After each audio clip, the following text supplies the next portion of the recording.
Hi, this is Komal Chaudhary and I welcome to all at my YouTube channel GS365। और आज का जो lecture है वो करंट अफेयर्स बेस्ड होगा।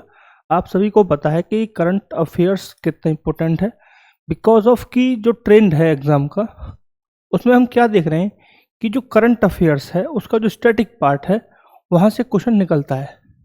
ठीक है, तो अगर आप बिना करंट अफेयर को कनेक्ट करे पढ़ते हैं तो आपको उसका फ़ायदा नहीं मिलेगा। दूसरा, आप ज़्यादा सिलेबस कवर करेंगे और आउटपुट आपको कम मिलेगा, यानी कि इनपुट ज़्यादा रहेगा और आउटपुट कम रहेगा।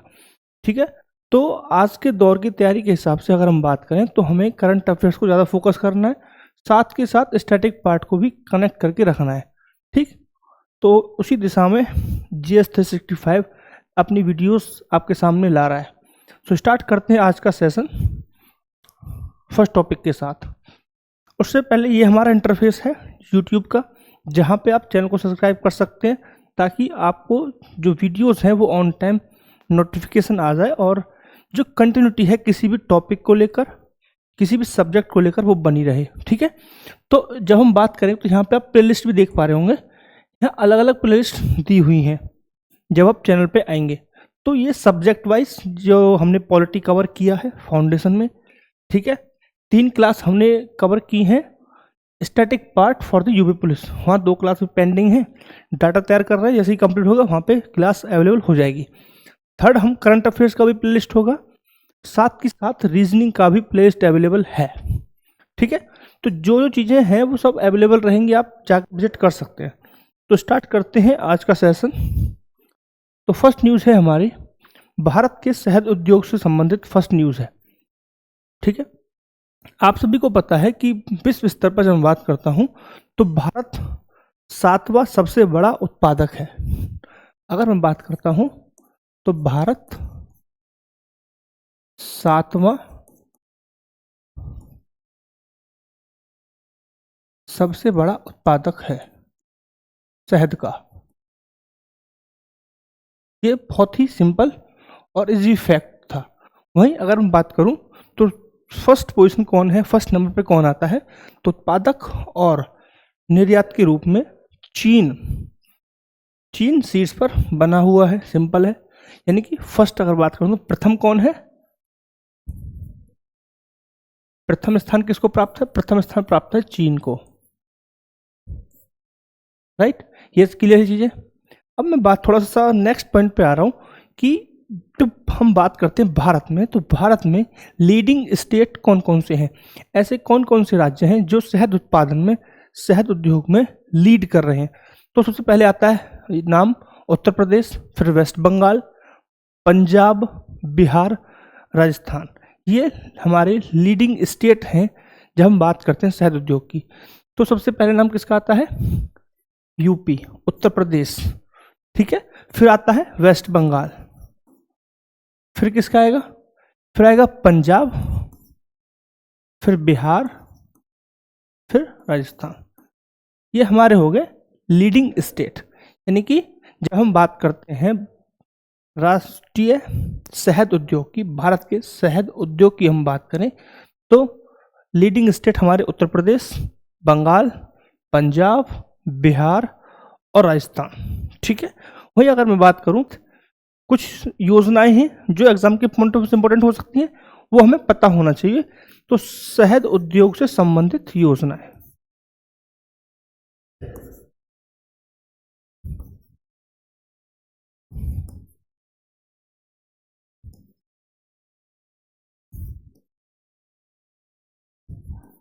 कौन कौन सी योजनाएं हैं शहद उद्योग से संबंधित, बताइए।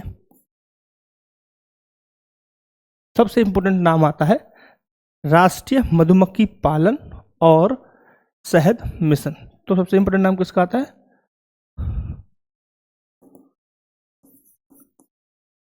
राष्ट्रीय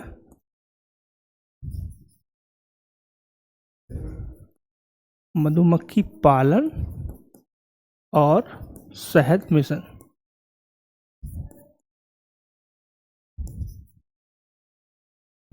ठीक है, इसे आप NBHM के नाम से भी देख पाते होंगे, कहीं नोट होगा तो NBHM।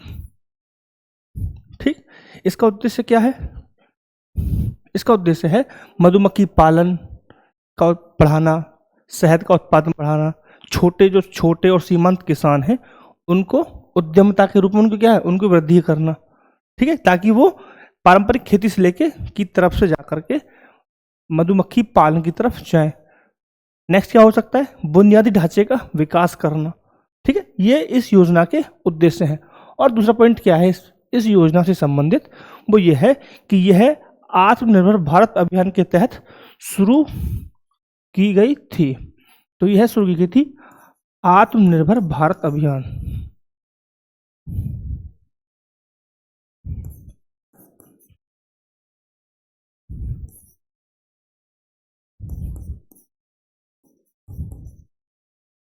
क्लियर ये पॉइंट की योजना है आत्मनिर्भर भारत अभियान के अंतर्गत इसको लाया गया था, ठीक।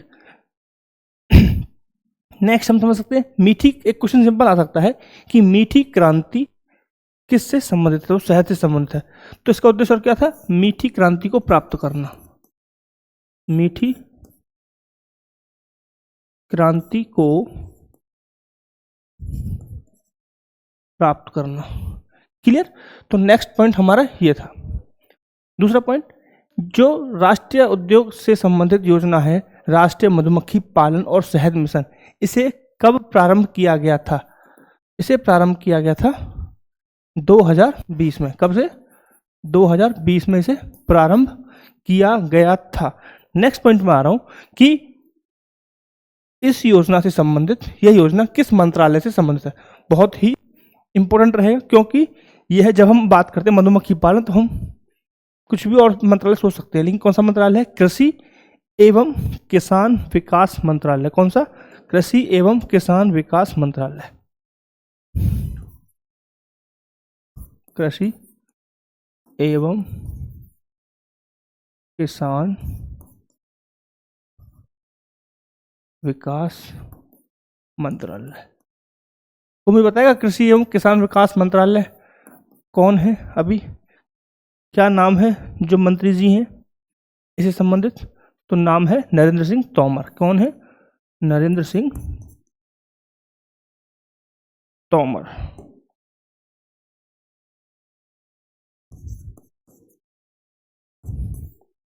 नरेंद्र सिंह तोमर नाम है इनका, ठीक है। तो हमने क्या समझा कि भारत के शहद उद्योग के बारे में थोड़ा जाना कि 7वां सबसे बड़ा उत्पादक है, प्रथम चीन है। अगर भारत की बात करें तो यूपी, वेस्ट बंगाल, पंजाब ये स्टेट हैं जो लीडिंग स्टेट हैं, ठीक है। इससे संबंधित कोई और योजना है? तो एक हमने इंपॉर्टेंट योजना की बात की, वो थी राष्ट्रीय मधुमक्खी पालन और शहद मिशन, ठीक है। इंपॉर्टेंट क्यों है? क्यों इसे 5 साल लगभग पूरे हो गए हैं, तो इंपॉर्टेंट हो सकती है, न्यूज में आ सकती है, ठीक है। मीठी क्रांति को प्राप्त करना इसका उद्देश्य है। क्वेश्चन ऐसे भी आ सकता है कि निम्नलिखित में से मीठी क्रांति किससे संबंधित है? तो किस संबंधित है? शहद से संबंधित है, शहद उद्योग से संबंधित है। Clear point? चलो नेक्स्ट न्यूज है हमारा। तो नेक्स्ट टॉपिक है हमारा भारत का कपास उद्योग, ठीक है। नेक्स्ट टॉपिक है भारत का कपास उद्योग। तो अगर मैं बात करूं उत्पादकता के मामले में, तो उत्पादकता के मामले में भारत दूसरा सबसे बड़ा उत्पादक राज्य है। वहीं मैं बात करूं कि भारत अगर उपभोक्ता के मामले में हम देखें तो भारत उपभोक्ता के मामले में सबसे बड़ा क्या है?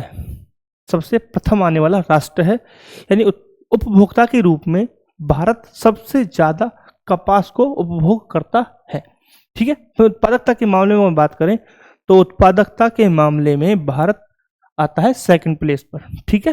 क्लियर है पॉइंट? भारत में अगर मैं नेक्स्ट पॉइंट की बात करूं, नेक्स्ट पॉइंट पर आता हूं, तो भारत में चारों ही प्रकार की कपास पाई जाती है, ठीक है। चाहे हम एशियाई कपास की बात करें, चाहे हम मिस्र कपास की बात करें, चाहे हम बात करें अमेरिकी कपास की, ठीक है।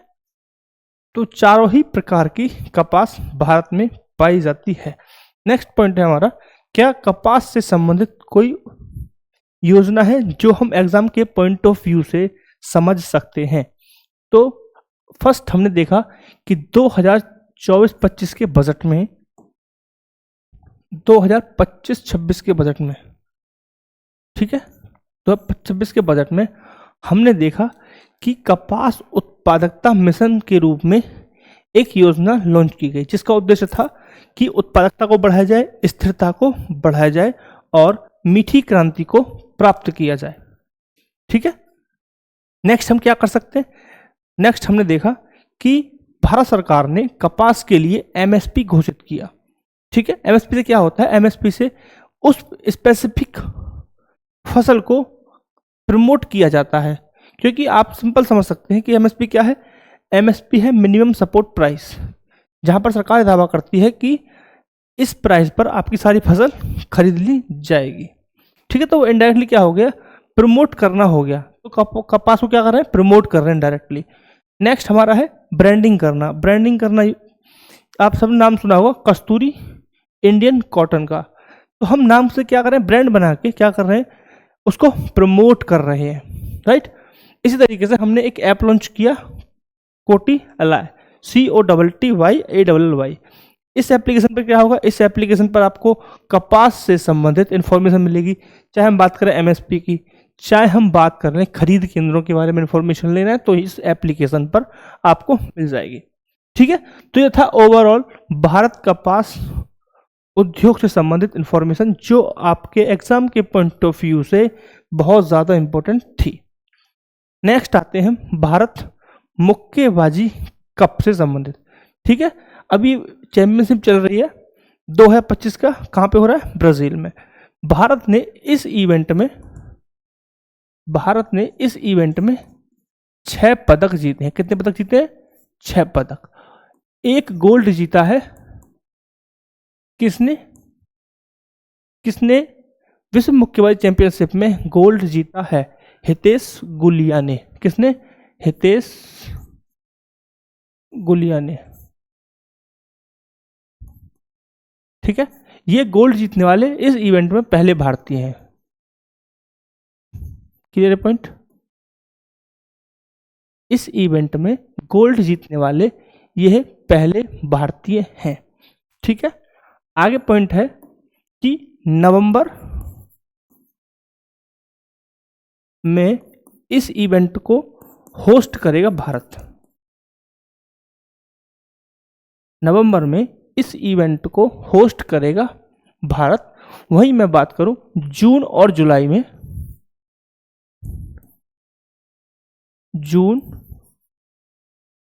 में, इस इवेंट को होस्ट करेगा कजाकिस्तान।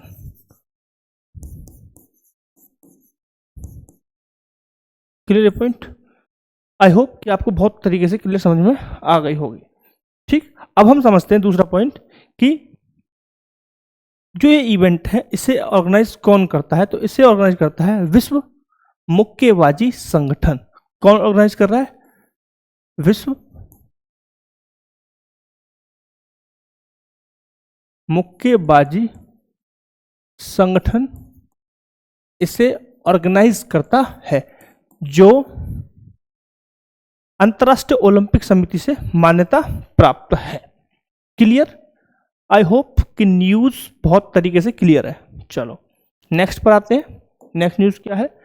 नेक्स्ट न्यूज़ है हमारी कि जितेंद्र सिंह ने स्वदेशी भारत पूर्व अनुमान प्रणाली का शुभारंभ किया।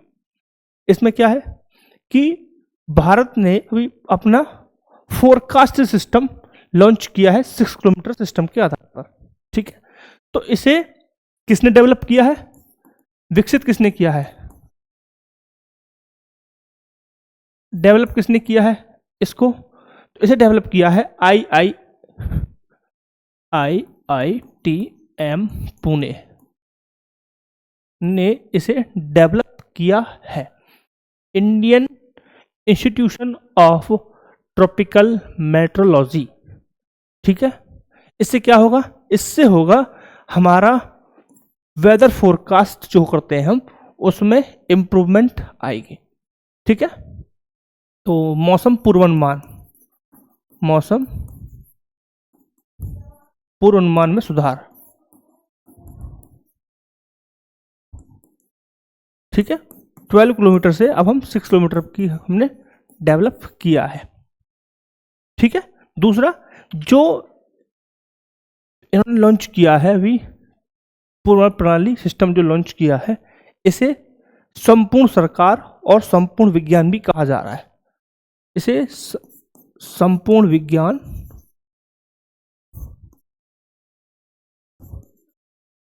और संपूर्ण सरकार भी कहा जा रहा है।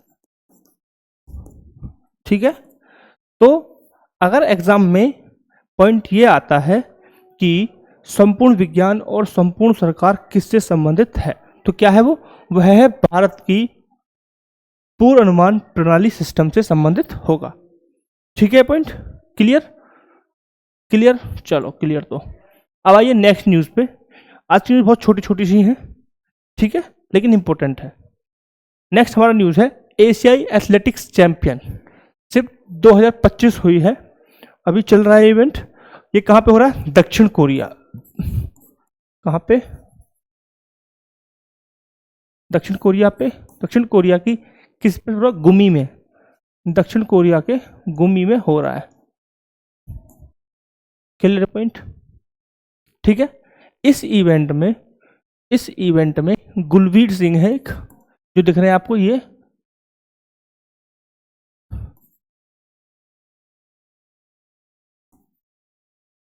गुलवीर सिंह ने 10,000 मीटर में,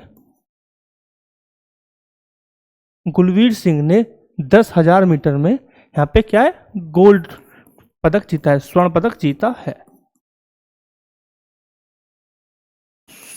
स्वर्ण पदक जीता है। क्लियर है पॉइंट? तो बहुत छोटी सी न्यूज़ थी, क्योंकि ये गुलवीर सिंह जी हैं जिन्होंने 10,000 मीटर में गोल्ड जीता है। Clear point? चलो नेक्स्ट आते हैं। नेक्स्ट हमारा है उन्नत लोकोमोटिव विनिर्माण संयंत्र का उद्घाटन किया गया है माननीय श्री प्रधानमंत्री जी द्वारा। ठीक है, तो प्रधानमंत्री जी द्वारा किया गया है, कहां पे किया गया? गुजरात में किया गया है। ठीक है, ये पॉइंट क्या होगा यहाँ पे? लोकोमोटिव में होता है इंजन, रेलवे इंजन। लोकोमोटिव के में होता है रेलवे इंजन, जिसको नहीं पता है वो समझ लीजिए। रेलवे इंजन यानी कि गुजरात में रेलवे इंजन का निर्माण होगा। ठीक है, उद्देश्य क्या है? उद्देश्य है घरेलू उपयोग प्लस निर्यात। यानी कि ये जो यूनिट लगाया जा रहा है, इसका उद्देश्य घरेलू उपयोग के साथ साथ निर्यात भी है। और यहाँ पे जो रेलवे इंजन बनेंगे वो 9,000 हॉर्स पावर के बनेंगे। ठीक है, नेक्स्ट पॉइंट पे मैं आ रहा हूँ। एक सिंपल फैक्ट, जिस तरह जो हमारी सीरीज है कि गुजरात अगर स्टेट आता है तो गुजरात के मुख्यमंत्री कौन है? भूपेंद्र पटेल। इसी तरीके से गुजरात की राजधानी क्या है? गांधीनगर। इसी तरीके से आपके लिए मैं कर देता हूँ स्टार मार्क कि गुजरात का गवर्नर कौन है। ठीक है साहब, गुजरात का गवर्नर आप मुझे बताएंगे कमेंट सेक्शन में, जो लोग वीडियो देखेंगे वो। ठीक है, नेक्स्ट पॉइंट है हमारा, बात रेलवे इंजन की है। रेल मंत्री जी मौजूद थे, ये रहे, क्या नाम है इनका? अश्विनी वैष्णव। ठीक है, तो जो इवेंट हुआ था, इस इवेंट में माननीय प्रधानमंत्री, रेल मंत्री और मुख्यमंत्री भी तीनों शामिल थे। ठीक है, आते हैं नेक्स्ट न्यूज़ के साथ। नेक्स्ट न्यूज़ है हमारा कि विदेशी पदार्थों में छिपे क्वांटम गुणों को उजागर करने के लिए नई तकनीक विकसित की है। ठीक है, नई तकनीक विकसित की है। इससे क्या होगा? इससे जो क्वांटम ऑप्टिकल्स होते हैं, क्वांटम ऑप्टिक्स होगा, उसकी लागत कम होगी। दूसरा, इसका जो अध्ययन है वो किसने किया है? किस इंस्टीट्यूट ने इसका अध्ययन किया है? बताइए किसने किया है? ठीक है, तो इसका अध्ययन किया है रमव रिसर्च इंस्टीट्यूट, यानी कि RRI। ठीक है, ये कहाँ पे स्थित है? ये स्थित है हमारा बेंगलोर में। कहाँ पर स्थित है? बेंगलोर में स्थित है, जिसे बेंगलुरु कह रहे हैं। नेक्स्ट पॉइंट पे मैं आ रहा हूं कि इस अध्ययन से संबंधित जो टीम थी, उस टीम का नेतृत्व किया है प्रोफेसर दिव्येंदु रॉय और किरण बाबा साहब। तो नेतृत्व किसने किया है? प्रोफेसर दिव्येंदु रॉय प्लस किरण बाबा साहब, इन दोनों ने मिलकर इस टीम का नेतृत्व किया है। ठीक है, तो मेन जो पॉइंट था, मेन पॉइंट ये है मेन पॉइंट ये है कि रमन रिसर्च इंस्टीट्यूट ने अध्ययन किया है। क्या अध्ययन किया है? कि विदेशी पदार्थ जो होंगे उसमें क्वांटम जो गुण होते हैं उनको पहचाना जाएगा। ठीक है, जो खराबी होगी उसको पहचानेंगे। उससे संबंधित जो अध्ययन था वो किसने नेतृत्व किसने किया? द्विवेंदु रॉय और किरण बाबा साहब। ठीक है, चलो आते हैं नेक्स्ट न्यूज की तरफ। नेक्स्ट न्यूज है हमारा विश्व डुगोंग दिवस, यानी डुगोंग से संबंधित एक न्यूज है। विश्व डुगोंग दिवस कब मनाया जाता है? तो डुगोंग दिवस मनाया जाता है 28 मई को। कब मनाया जाता है? 28 मई को।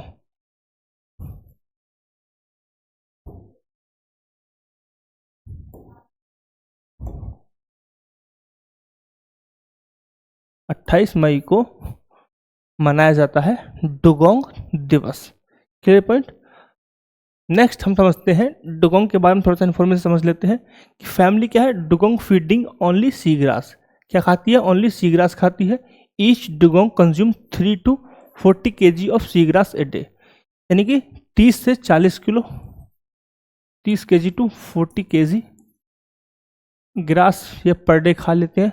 The closest relative of dugong is the manatees and elephant. ये कौन है? क्लोज रिलेटिव है इनके। They grow up to 3 metre long to and 300 kg weight, यानी कि ये 3 मीटर लंबे हो सकते हैं और 300 किलो भारी हो सकते हैं। They live from more than 70 years, मतलब यह लगभग कितना साल, कितना 70 साल से अधिक जीवित रह सकते हैं। ठीक है, they the gestation period is 1 year and 1 calf is produced and it spend 6 year with mother, यानी कि इनका जो गेस्टेशन पीरियड होता है वो 1 year का होता है और यह एक बार में एक बच्चा देती हैं और जो बच्चा 6 years तक, 6 साल तक अपनी माता के साथ ही रहता है। ठीक है, ये था हमारा बेसिक इंफॉर्मेशन डुगोंग के बारे में। इसे समुद्र के किसान के रूप में भी जाना जाता है। क्या था? समुद्र के किसान के रूप में। तो इन्हें समुद्री किसान भी कहते हैं, समुद्र के किसान भी कहते हैं। क्यों? क्योंकि यह घास खाते हैं, समुद्री घास को खाते हैं। यह एकमात्र ऐसा शाकाहारी जीव है जो समुद्र में रहता है। ठीक है, क्लियर पॉइंट? क्लियर? एक सेकेंड।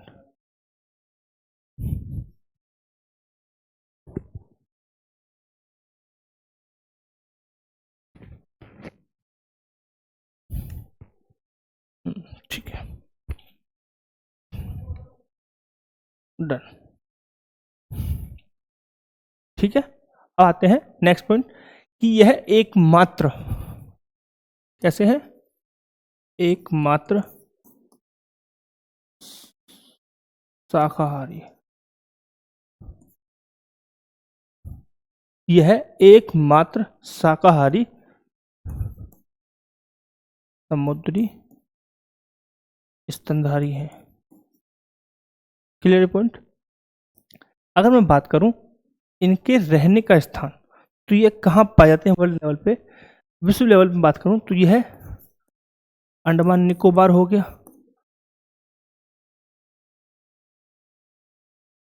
पाक की खाड़ी हो गई। ठीक है, और कच्छ की खाड़ी।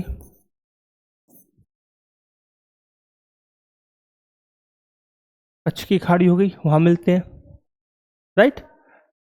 तो यह इनके, अगर मैं विश्व स्थान पर बात करूं, वैश्विक स्तर पर इनकी उपस्थिति की मैं बात करता हूं, तो अंडमान निकोबार पे मिलेंगे, पाक खाड़ी में मिलेंगे और कच्छ की खाड़ी में ये देखने को मिलते हैं, राइट।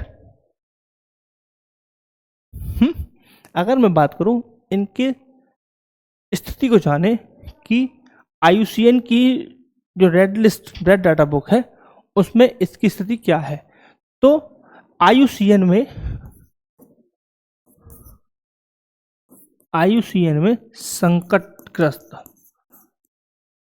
संकटग्रस्त इनको कहा गया है, यानी कि इनकी स्थिति संकटग्रस्त है, अभी इनको बचाने की जरूरत है, राइट।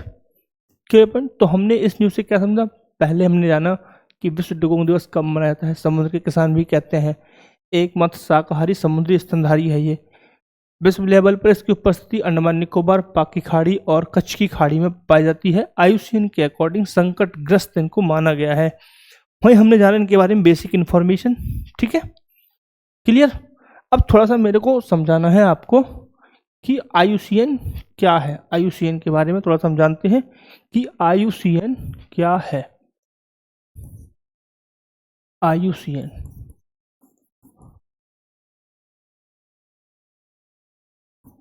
इंटरनेशनल, देखो पहले फुल फॉर्म पता होना चाहिए कि उससे क्या होता है, एक आइडिया लग जाता है कि ये किससे संबंधित संस्थान है। तो international union for conservation of nature, ठीक है साहब, ये हो गया IUCN।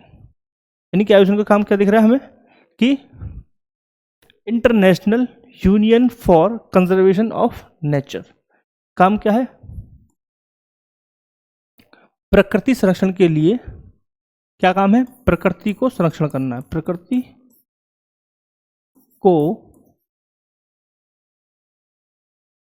संरक्षण करना, ठीक है, नाम से पता चल रहा है कंजर्वेशन ऑफ नेचर, ठीक है, क्लियर। दूसरा, इसका हेडक्वार्टर कहाँ पे है साहब, इसका हेडक्वार्टर कहाँ पर है, इसका हेडक्वार्टर है ग्लैंड में। ग्लैंड कहाँ पर था, स्विट्जरलैंड में।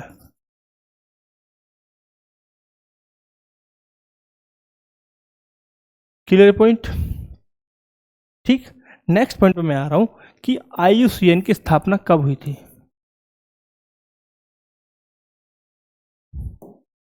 IUCN की स्थापना कब हुई थी, तो IUCN की स्थापना हुई थी 1948 में। मेरे को एक चीज और समझानी है, क्या IUCN से संबंधित कोई, सॉरी IUCN नहीं, डुगोंग से संबंधित कोई रिजर्व हमने बना रखा है, तो डुगोंग से संबंधित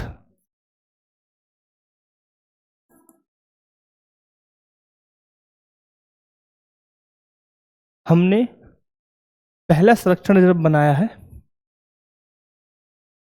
पाक या मन्नार लिख दो रिजर्व, ठीक है, और यह है डुगोंग के लिए पहला संरक्षण रिजर्व है, पहला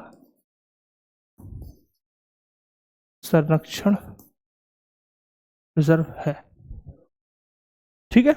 तो डुगोंग के लिए मन्नार पाक रिजर्व, ठीक है, की खाड़ी में है ये, पाक की खाड़ी या मन्नार की खाड़ी, जो ये वाला पार्ट है,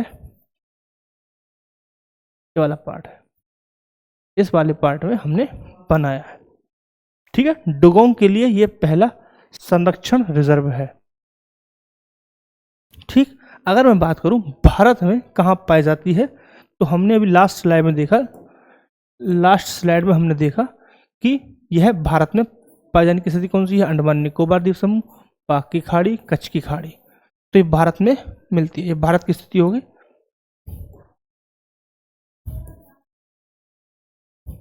भारत, वहीं अगर मैं बात करूं विश्व लेवल पे यह 30 से अधिक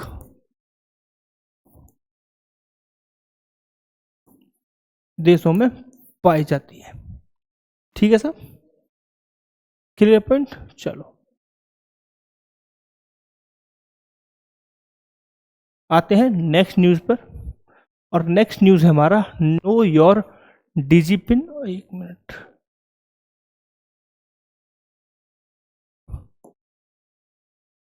know your DG pin, know your pin code. ठीक है, तो किसने लॉन्च किया है, समझ रहे होगे, दिख रहा होगा कुछ कुछ, किसका लोगो है ये। तो ये लॉन्च किया है डाक विभाग ने। किसने, डाक विभाग ने लॉन्च किए हैं 2 पोर्टल। कौन कौन से, नो योर डीजी पिन और नो योर पिन कोड। तो फर्स्ट हमारा नो योर डीजी पिन, इसका काम क्या रहेगा, यह है जियो कोड ग्रिड का उपयोग करके डिजिटल पते की सटीकता को बताएगा। किससे, जियो कोड ग्रिड से, जियो कोड ग्रिड से डिजिटल पता एड्रेस सटीकता को बताएगा। ठीक है, सटीक बताएगा एड्रेस क्या है। वही मैं बात करूं, पिन कोड पोर्टल क्या है,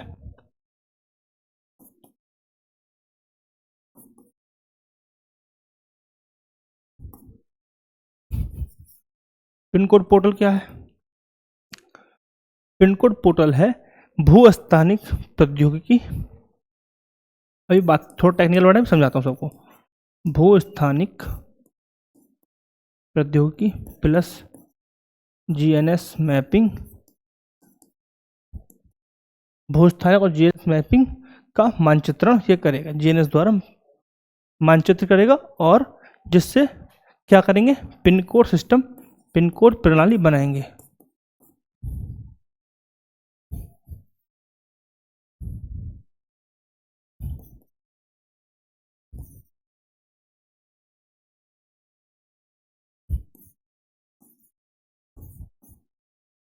पिन कोड प्रणाली बनाएंगे, तैयार करेंगे।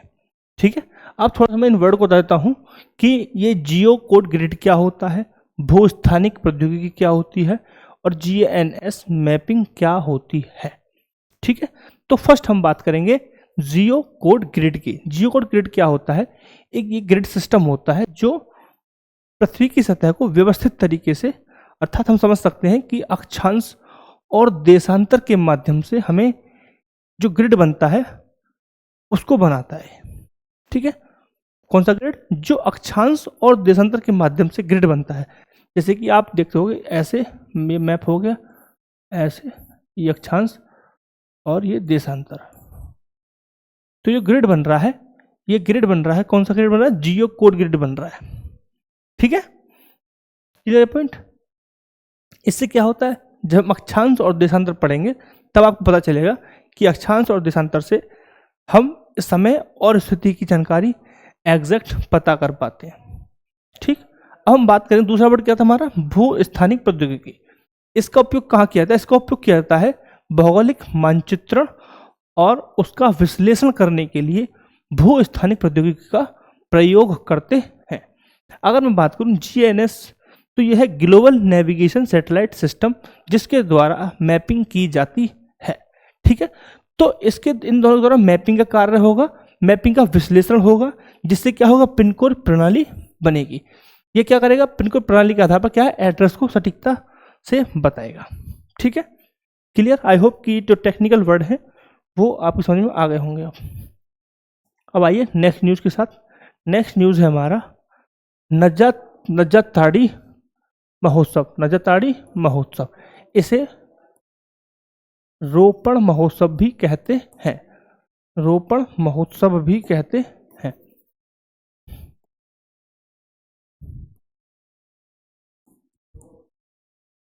रोपण महोत्सव भी कहते हैं। ये कहाँ पे हो रहा है, ये केरला में हो रहा है। कहाँ पे हो रहा है जी, केरला में हुआ है, केरल में हुआ है। ठीक है, जो ये वर्ड है नज्जातोड़ी, यह मलयालम वर्ड नज्जा तेवला से लिया गया है। जिसका मीनिंग होता है एक समय खंड, कालखंड, जिसमें धान के बीज बो जाते हैं। यानी कि जो नाम है, इस नाम का अर्थ ही अपने आप में क्या है? धान के बीज को बोने का समय। ठीक है, और इसी आधार पर बना है रोपण। धान को मतलब बीज को बोना क्या होता है? रोपना होता है। ठीक है, तो इस इवेंट के दौरान क्या होता है? लोकगीत गाए जाते हैं, पारंपरिक नृत्य किया जाता है। ठीक है, अगर मैं गीत की बात करूं, इसमें से गीत होते हैं तो पंजी पाटू, नजाते पाटू, ऐसे गीतों का क्या होता है? गायन किया जाता है, और साथ ही साथ पारंपरिक डांस या फिर नृत्य भी किया जाता है। ठीक है, राइट। तो पता चल गया ये टेक्निकल वर्ड।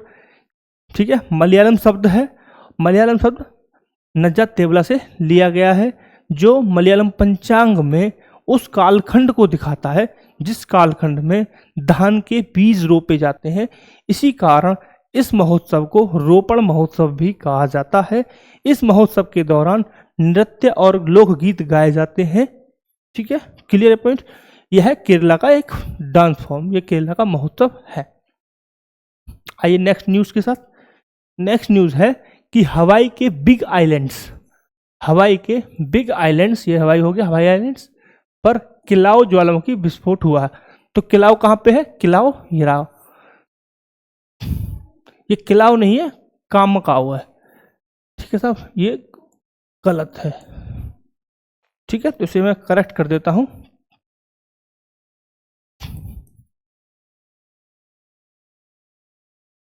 ये कामकाउ ज्वालामुखी है, और यहीं पर आप देख रहे होंगे मौना लोआ, जो विश्व का सबसे ऊंचा सक्रिय ज्वालामुखी है।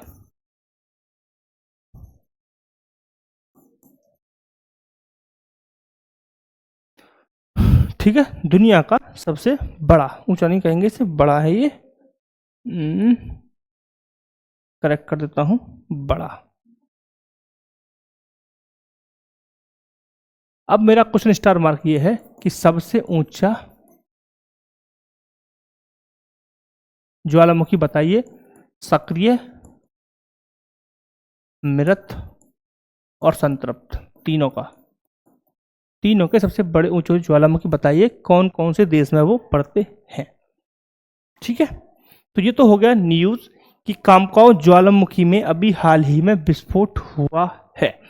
तो जो हवाई द्वीप है, ये 6 द्वीपों से मिलकर बना है, 6 द्वीपों से मिलकर बना है, जिसमें से एक द्वीप कामकाउ पर क्या हुआ है? विस्फोट हुआ है। ठीक है, क्लियर। तो यह हवाई वोल्केनोज का पार्ट है, यह जो विस्फोट हुआ है यह हवाई वोल्केनोज का पार्ट है, हवाई वोल्केनोज का हिस्सा है। ठीक है साहब। दूसरा, जो ज्वालामुखी है कामकाउ ज्वालामुखी है, यह, इसकी मैं बात करता हूं, तो यह सील्ड ज्वालामुखी है, सील्ड ज्वालामुखी है। ठीक है साहब। सील्ड ज्वालामुखी क्या होते हैं? ऐसे ज्वालामुखी जिनमें विस्फोट नहीं होता है और जिनका ज्वालामुखी उद्गार शांत होता है, उन्हें सील्ड ज्वालामुखी बोलते हैं। ठीक है साहब, क्लियर है ये पॉइंट।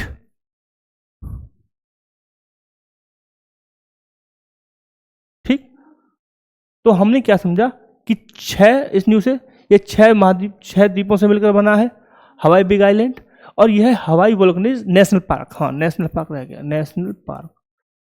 नेशनल पार्क का हिस्सा है, नेशनल पार्क का हिस्सा है।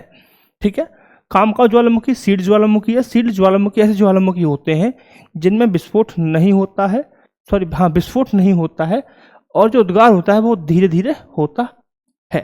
विश्व के पास सबसे बड़ा सक्रिय ज्वालामुखी माउना लोआ भी कहाँ पे है? हवाई के बिग द्वीप में पड़ता है। लोकेशन आपके सामने है, ठीक है। ये आइलैंड्स हो गए 1 2 3 4 5 और 6, ठीक है। तो 6 आइलैंड आपको दिख रहे हैं, 1 2 3 4 5 6। और इसमें जो कामकाव है वो अलग आइलैंड पर है जहां पे विस्फोट हुआ है।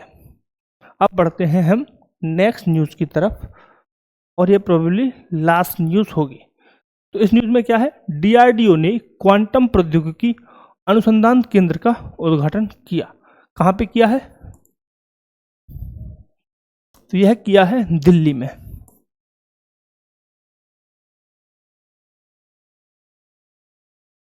Clear point? दिल्ली में क्वांटम प्रौद्योगिकी अनुसंधान केंद्र का अनुसंधान हुआ है, ठीक है।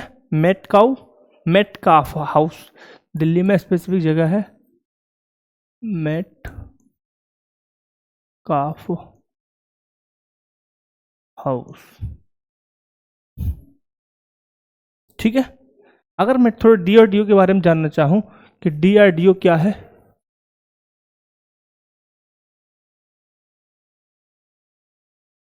डीआरडीओ डिफेंस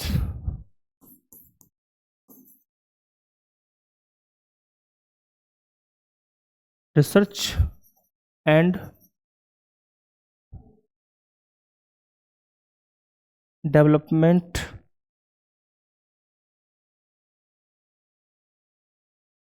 ऑर्गेनाइजेशन, ठीक है। इसका हेडक्वार्टर कहाँ पे है? इसका हेडक्वार्टर है नई दिल्ली, ठीक है। गठन कब हुआ था? गठन हुआ है 1958 में।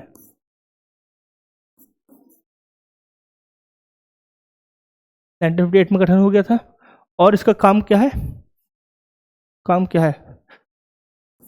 प्राथमिक संस्था है। किसके लिए? रक्षा संबंधी रिसर्च और डेवलपमेंट के लिए।